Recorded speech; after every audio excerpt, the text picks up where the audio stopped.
Warahmatullahi wabarakatuh.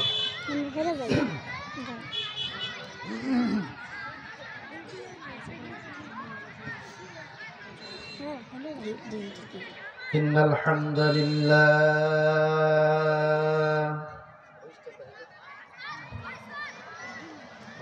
alhamdulillahil akram alladzi khalaqal insana wa karram wa 'allamahu minal bayani ma lam ya'lam. فسبحان الذي لا يحصى امتنانه باللسان ولا بالقلم ونشهد أن لا إله إلا الله وحده لا شريك له ونشهد أن سيدنا وسندنا وحبيبنا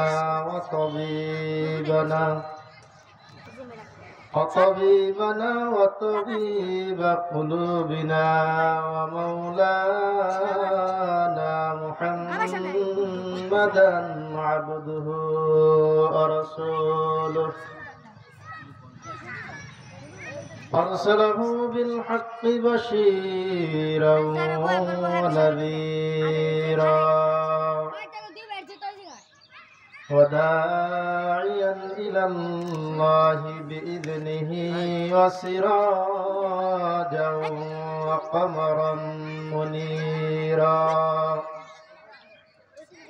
أما بعد فأعوذ بالله من الشيطان الرجيم.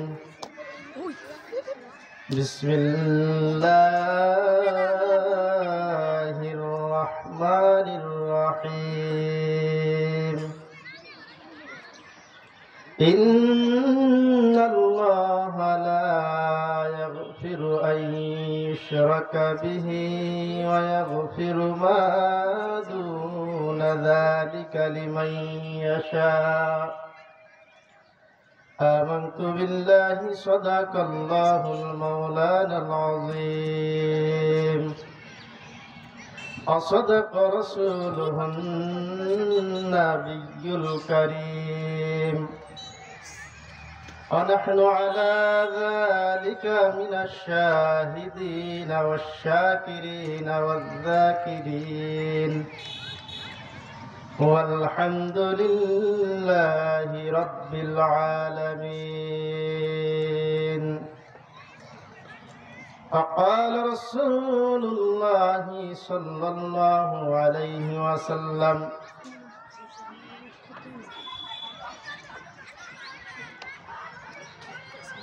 لا يؤمن أحدكم حتى يكون عليه من والده وولده والناس أجمعين، أو كما قال عليه الصلاة والسلام. فقال في شان حبيبه ومحبوبه ومعشوقه ومقصوده: إن الله وملائكته يصلون على النبي يا أيها الذين آمنوا صلوا عليه وسلموا تسليما.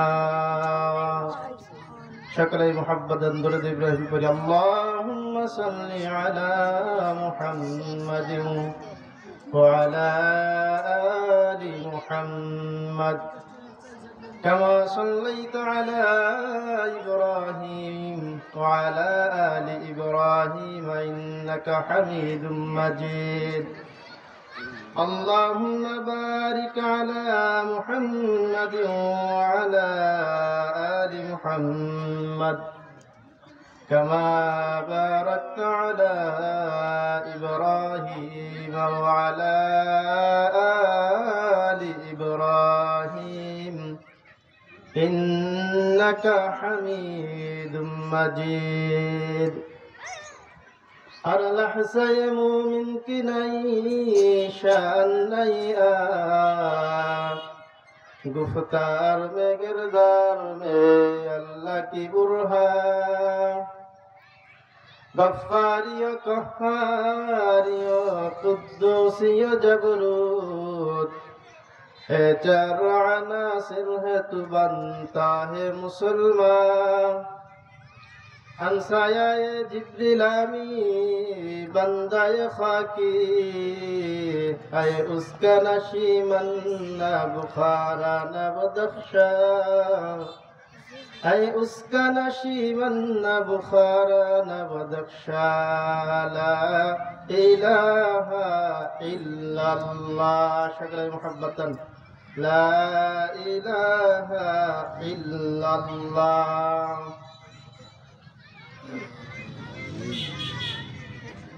لا إله إلا الله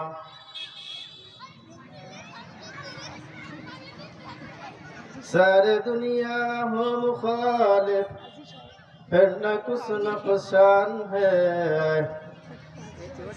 گر نہیں کچھ ڈر نہیں جب رحمت رحمان ہے بلغ العلا بكماله كشف الدجى بجماله حسنت جميع خصاله صلوا عليه وآله الحمد لله Alalpur গ্রামবাসীর উদ্যোগে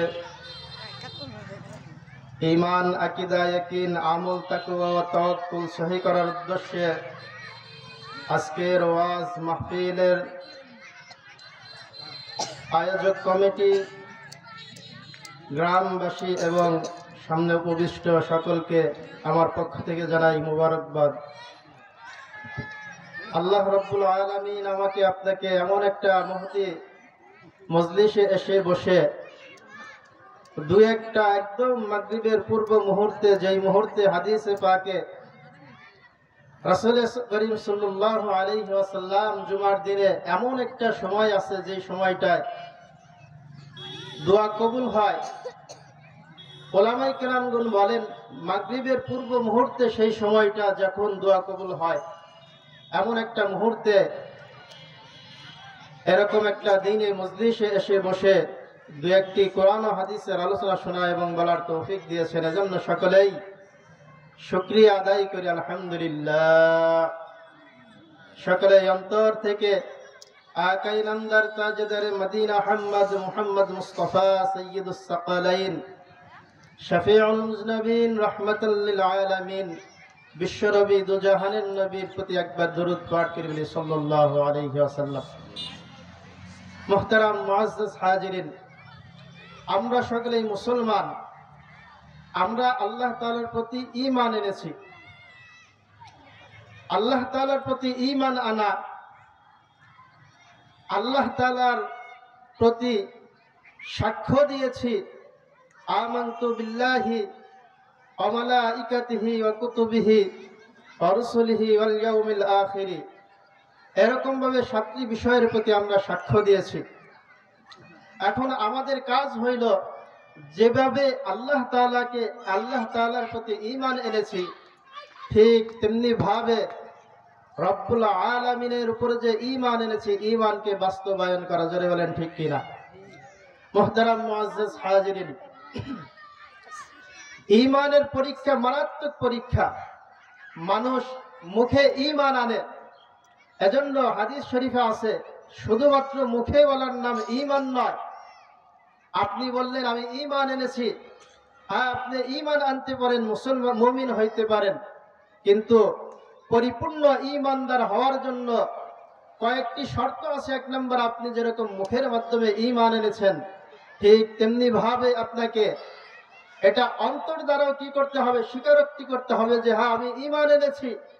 আল্লাহ তাআলার যত বিধিবিধান আছে সকল বিধিবিধানের নিকট আমি নতি স্বীকার করেছি, সব কিছু মেনে নিয়েছি যে আল্লাহ তাআলা যা কিছু বিধিবিধান যা মানতে বলেছেন সব কিছু মানতে হবে, যেগুলো থেকে বিরত থাকতে বলেছেন সব কিছু থেকে বিরত থাকতে হবে।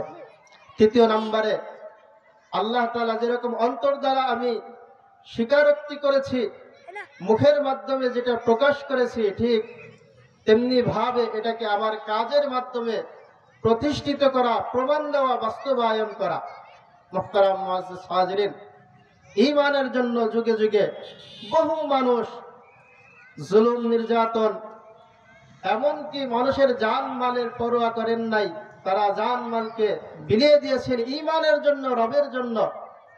আর আমাদের ঈমানের অবস্থা, আমরা মসজিদে বলতেছি ঈমান এনেছি, আবার সমাজে গিয়েই যখন ঈমানের বিরোধী কোনো কার্যক্রম হচ্ছে তখন আমি নীরব, তখন আর আমার এই স্বীকারোক্তি কোথায় গেল, এর কোনো।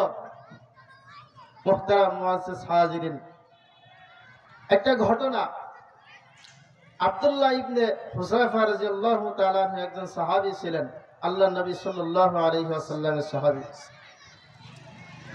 আল্লাহর নবীর যুগে বহু মানুষ ঈমান এনেছেন, ঈমানের পরীক্ষা দিয়েছেন, জিহাদ করেছেন, নিজের জানকে ঈমানের জন্য, ইসলামের জন্য বিলীন করে দিয়েছেন, শহীদ করে দিয়েছেন। আল্লাহর হাবিব সাল্লাল্লাহু আলাইহি ওয়াসাল্লাম দুনিয়া থেকে যাওয়ার পরেও ঠিক তেমনি ভাবে সাহাবায়ে কিরাম যারা খুলাফায়ে রাশিদিন ছিলেন তাদের নেতৃত্ব এরকম নিজের ঈমানকে, জানকে বিলীন করে দিয়েছেন। আব্দুল্লাহ ইবনে হুযায়ফা রাদিয়াল্লাহু তাআলা আনহু একজন সাহাবী ছিলেন। হযরত ওমর ফারুক রাদিয়াল্লাহু তাআলা আনহুর সময়ের কথা। হযরত ওমর ফারুক রাদিয়াল্লাহু তাআলা আনহুর সময় রোমের বাদশার সাথে এরকম যুদ্ধ লাগে, যেই যুদ্ধে আব্দুল্লাহ ইবনে হুযায়ফা রাদিয়াল্লাহু তাআলা আনহুকে আমিরুল মুমিনিন ওমর ফারুক রাদিয়াল্লাহু তাআলা আনহু সেনাপতি বানিয়ে পাঠিয়েছেন। এদিকে রোমের বাদশা তার সেনাপতিকে বলে দিয়েছেন, যুদ্ধে যাই হোক না কেন ফলাফল, একটা কাজ করবা, কিছু মুসলমানের বাচ্চাকে ধরে নিয়ে আসবা, তাদের ঈমানের পরীক্ষা নেওয়া হবে, তাদের ঈমান কেমন এটার পরীক্ষা নেওয়া হবে। যুদ্ধে যদি পরাজিতও হও তারপরেও কিছু মুসলমানের সন্তানকে ধরে নিয়ে আসবা। ঘটনাক্রমে মুসলমানদের কিছু যুবক নওজোয়ান মুজাহিদ রোমের সৈন্যদের হাতে গ্রেফতার হয়েছে। এর সেনাপতি ছিলেন, লিডার ছিলেন আব্দুল্লাহ ইবনে হুযায়ফা রাদিয়াল্লাহু তাআলা আনহু। মুহতারাম মুআজ্জিজ হাজিরিন, যখন আব্দুল্লাহ ইবনে হুযায়ফা রাদিয়াল্লাহু তাআলা আনহুকে রোমের বাদশার কাছে উপস্থিত করা হলো, রোমের বাদশা বলেন, সকলেই মনে করছে মুসলমানের বাচ্চাদেরকে ধরে নিয়ে আসলাম, মুসলমানের বাচ্চাদেরকে ধরে নিয়ে আসছি, এখন বাদশার কাছে আনা হয়েছে, বাদশা তাদেরকে অবশ্যই শুলিতে চড়িয়ে অথবা কোনো মারাত্মক শাস্তির মাধ্যমে হত্যা করে ফেলবেন। না না, রোমের বাদশা ডাক দিয়ে বলে, তোমাদের ভিতরে নেতাকে, লিডারকে আমার কাছে আসো। আব্দুল্লাহ ইবনে হুযায়ফা রাদিয়াল্লাহু তাআলা আনহু উঠে আসলেন, বাদশা তাকে নিজের পাশে বসাইলেন। এদিকে রোমের জনগণ তাকিয়ে দেখেন কি ব্যাপার, শত্রুর সাথে যেরকম ব্যবহার করা উচিত ছিল এরকম ভাবে তো তাদের সাথে, মুসলমানদের সাথে ব্যবহার করা হইতেছে না, তাদেরকে আদর আপ্যায়ন করা হইতেছে। কারণ কি বুঝতেছে না, বাদশা কি পাগল হয়ে গেল কিনা, বাদশার মাথা খারাপ হয়ে গেল কিনা, তারা এটা ভাবতেছিল। বাদশা আব্দুল্লাহ ইবনে হুযায়ফা রাদিয়াল্লাহু তাআলা আনহুকে ডাক দিয়ে বলেন, ও আব্দুল্লাহ ইবনে হুযায়ফা, তোমার নাম কি? তোমার নাম শোনার পরে বলে, তোমাকে হত্যা করা হবে না, যদি তুমি দুইটা শর্ত, দুইটা প্রস্তাব মানো, তাহলে তোমাকে আরাম আয়েশের জিন্দেগি দুনিয়াতে দেওয়া হবে। দুইটা শর্ত কি কি? এক নম্বরে বলে, যদি তুমি আমার কথা মানো, যদি আমার কথা শোনো, যদি তুমি আমার কথায় রাজি হয়ে যাও, তাহলে তোমাকে আমার সুন্দরী কন্যার সাথে বিবাহ দেওয়া হবে। 2 নম্বরে আমার রাজ্যের অর্ধেক সম্পত্তি তোমার নামে লিখে দেওয়া হবে এবং বাকি অর্ধেক আমি মৃত্যুবরণ করার পরে তুমি মালিক হয়ে এই রুমের রাজত্ব করবা, যদি আমার কথা মানো। আর যদি আমার কথা না মানো, তাহলে দ্বিতীয় প্রস্তাবটি হচ্ছে তোমাকে কঠোর মর্মন্তুদ শাস্তি দিয়ে তোমাকে হত্যা করা হবে। এবার তুমি ভেবে দেখো কি করবা। আব্দুল্লাহ ইবনে হুযাফা ঈমানের পরীক্ষা দিয়ে বলেন, ও রোমের কুকুর, শুনে রাখ, তোর প্রস্তাবকে আমি প্রত্যাখ্যান করলাম, ভাবার দরকার নাই। তোর প্রস্তাব নিয়ে আমি চিন্তা ফিকির করার সময় নেব না। আমি এখন তোর প্রস্তাবকে প্রত্যাখ্যান করলাম। আমি কোনো মতেই তোর এই রাজত্ব নারীর জন্য আমি ঈমান হারা হতে পারবো না। এবার বাদশা রাগান্বিত হয়ে গেলেন, চিন্তা করলেন মুখের উপর এরকম ভাবে অপমান করা, এটাকে সহ্য করা যায় না। সেনাপতিকে নির্দেশ দিলেন, যাও তাকে নিয়ে যাও, তাকে নিয়ে যে জেল হাজতে ভরো, তাকে জেলখানায় রাখা হলো। একে তাকে তার খাবার বন্ধ করে দাও, তার পানি বন্ধ করে দাও, কোনোভাবেই যেন সে কোনো পানি পান করতে না পারে, খাবার না খাইতে পারে, তার নিকট যেন খাবার পানি না পৌঁছে। ঠিক তাকে জেলখানায় রাখা হলো। 1 দিন যায়, 2 দিন যায়, এরকম ভাবে 7 দিন পর্যন্ত তাকে কোনো খাবার দেওয়া হয় না, তাকে কোনো পানি পান করতে দেওয়া হয় না, এরকম ভাবে তাকে কষ্ট দেওয়া হইতেছিল। এরপরে আয়োজন করা হলো, এই মুসলমানের সন্তানকে শুলিতে চড়িয়ে অথবা ফাঁসির কাষ্ঠে ঝুলিয়ে তাকে হত্যা করা হবে, তাকে জনসম্মুখে হত্যা করা হবে, যেন আমার মুখের সামনে প্রস্তাবকে প্রত্যাখ্যান করার যেন সাহস দুঃসাহস, এটার প্রতিশোধ নেওয়া যায়। এজন্য আব্দুল্লাহ ইবনে হুযাফা রাদিয়াল্লাহু তাআলা আনহুকে এবং তার সাথীদেরকে একত্রিত করা হলো, শুল তৈরি করা হলো, সেখানে তাকে হত্যা করা হবে। যখন তাকে হত্যা করা হবে, শুলিতে চড়ার জন্য নিয়ে গেছে, দেখে আব্দুল্লাহ ইবনে হুযাফা রাদিয়াল্লাহু তাআলা আনহু মুস্কি মুস্কি হাসে এবং তার চোখ দিয়ে আনন্দের অশ্রু হয়ে যায়। বাদশা খেয়াল করে দেখে, কেরে একে নেওয়া হয়েছে ফাঁসির কাষ্ঠে দণ্ডন করতেছে, আবার দেখা যায় তার মুখ দিয়ে আনন্দের মুস্কি মুস্কি হাসি বের হয়। তাকে নামাও, ফাঁসিতে ঝুলানো হবে না, নামাও। তাকে জিজ্ঞেস করব কি জন্য সে এরকম করতেছে। আব্দুল্লাহ ইবনে হুযাফা রাদিয়াল্লাহু তাআলা আনহুকে সেখান থেকে নামাইলেন। বলে না, তাকে এইভাবে হত্যা করলে হবে না, তাকে আরো মর্মন্তুদ শাস্তি দিতে হবে, আরো কঠিন শাস্তির মাধ্যমে তাকে হত্যা করা হবে। এরকম ফাঁসিতে ঝুলাইলে তো অল্প সময়ের ভিতরে সে শেষ হয়ে যাবে। এরকম ভাবে তাকে রাখা হলো, প্রস্তাব পেশ করা হলো কিভাবে তাকে হত্যা করা যায়। মন্ত্রী সভাসদগণ বলেন, বাদশা তাকে গরম ডেগের ভিতরে গরম পানি উত্তপ্ত করে তার ভিতরে ফেলে দেওয়া হোক, তার মাংসগুলো ঝলসে যাবে, সে এরকম ভাবে আস্তে আস্তে যন্ত্রণা সহ্য করতে করতে সে মারা যাবে। বাদশা তাই করলেন। তাকে হত্যা করার জন্য বড় একটা ডেক পাতিল প্রস্তুত করা হলো, সেখানে পানি জাল করা হলো। পানি গরম করতে করতে এত বেশি পানি গরম করা হয়েছে, একজন মুসলমানের সন্তানকে নিয়ে সেখানে ওই ট্যাগের ভিতরে ছাড়ার সাথে সাথে গরম পানির কারণে তার শরীরের সমস্ত গোশতগুলো আস্তে আস্তে খসে খসে পড়তে লাগলো। এভাবে ওই আল্লাহর বান্দাকে শহীদ করে দেওয়া হলো। এবার আব্দুল্লাহ ইবনে হুযাফা রাদিয়াল্লাহু তাআলা আনহুকে নিয়ে গেল। যাওয়ার পরে বাচ্চা বলে, আব্দুল্লাহ শুনে রাখো, তোমাকে সর্বশেষ একটা অপশন দেই, যদি তুমি আমার কথা মানো তাহলে তোমাকে ছেড়ে দেওয়া হবে, আর যদি আমার কথা না মানো, যদি তোমার কথার উপর অটল থাকো, যদি তোমার প্রস্তাবের উপর তুমি অটল থাকো, যদি আমার প্রস্তাব প্রত্যাখ্যানের উপর অটল থাকো, তাহলে বলো। আব্দুল্লাহ ইবনে হুযাফা রাদিয়াল্লাহু তাআলা আনহু বলে, ও বাদশা, আমি এরকম ঈমানের জন্য একবার নয় বরং 100 বার শহীদ হইতে রাজি আছি, কিন্তু তোমার ওই প্রস্তাবে আমি কোনোভাবেই রাজি হব না। আব্দুল্লাহ ইবনে হুযাফা রাদিয়াল্লাহু তাআলা আনহু তাকে এরকম ভাবে নিয়ে আসলো। আসার পরে বলে, তাকে জিজ্ঞেস করবো কেন ফাঁসির মঞ্চে গিয়ে সে আর মুস্কি মুস্কি হাসলো এবং কান্না করলো, এর কারণটা অবশ্যই তাকে জিজ্ঞাসা করা হবে। যখন তাকে নামানো হলো, জিজ্ঞাসা করা হলো, আব্দুল্লাহ তুমি ফাঁসির মঞ্চে গিয়ে কেন হাসলা এবং ক্রন্দন করলা, তোমার কারণ কি, কারণটা বলে যাও। বলে বাদশা রে, এই ঈমানের জন্য আমি এরকম একবার ফাঁসি নয় বরং শতবার ফাঁসিতে ঝুলতে রাজি আছি।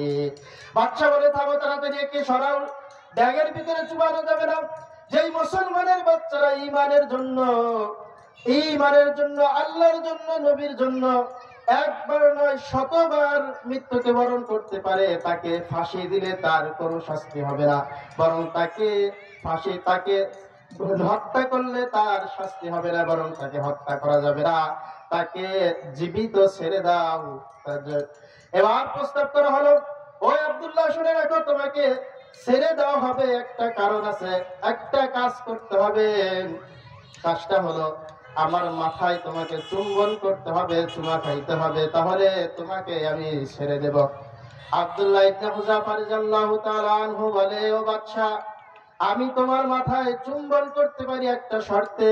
সেই শর্তটা হলো আমার যত সৈন্য, আমার দলের যত বাহিনীর যত সদস্যরা গ্রেফতার হয়েছে, সব সদস্যদেরকে যদি তুমি ছেড়ে দাও, তাহলে আমি তোমার মাথায় একটা চুম্বন করতে রাজি আছি। মুহতারাম মুআজ্জাজ হাজিরিন, বাদশা তার শর্তে রাজি হয়ে গেল। আব্দুল্লাহ ইবনে হুযাফা রাদিয়াল্লাহু তাআলা আনহু বাদশার মস্তকে মাথায় একটা চুম্বন করলেন। এরপরে জীবিত তার বহর নিয়ে আমিরুল মুমিনিন হযরতে ওমর ফারুক রাদিয়াল্লাহু তাআলা আনহুর দরবারে ফিরে গেলেন। আমিরুল মুমিনিন হযরত ওমর ফারুক রাদিয়াল্লাহু তাআলা আনহু বলেন, ও আব্দুল্লাহ, তোমার সাথে রুমে কি ঘটেছিল বলে। যখন পুরো ঘটনা খুলে বললেন, হযরতে ওমর ফারুক রাদিয়াল্লাহু তাআলা আনহু আব্দুল্লাহ ইবনে হুযাফার মাথায় ঠিক তেমনি ভাবে চুম্বন করলেন। মুহতারাম মুআজ্জাজ হাজিরিন, এই হচ্ছে মুমিনের অবস্থা। ফাঁসির কাস্টে যাইতে পারে মুমিন, ঈমান হারা হতে পারে না। মুমিনের জীবন যাইতে পারে, জান যাইতে পারে, মান ধ্বংস হয়ে যেতে পারে, কিন্তু সে ঈমান ছাড়তে পারে না। আল্লাহ রাব্বুল আলামিন আমাদেরকে আজীবন ঈমানের উপর অটল থাকার তৌফিক দান করেন। সকলেই বলুন আল্লাহুম্মা আমিন। ওয়া আখিরু দাওয়ানা আলহামদুলিল্লাহি রাব্বিল আলামিন। মুহতারাম মুআজ্জাজ হাজিরিন, আমাদের আজকের এই অনুষ্ঠানের কার্যক্রম মাগরিবের পর থেকে ধারাবাহিকভাবে আরম্ভ হবে। এজন্য সমস্ত এলাকাবাসীর নিকট আমার বিনীত অনুরোধ, আপনারা সকলেই মাগরিবের পরে সাথে সাথে প্যান্ডেলে এসে বসে পড়বেন। আমাদের দাওয়াতি মেহমানগণ আস্তে আস্তে সবাই উপস্থিত হচ্ছেন। আমরা নামাজ পড়ে আবারই করব, এখন নামাজের বিরতি। যাদের রোজ ইস্তেঞ্জার দরকার, আমরা সকলে রোজ ইস্তেঞ্জা করে মসজিদে যাই।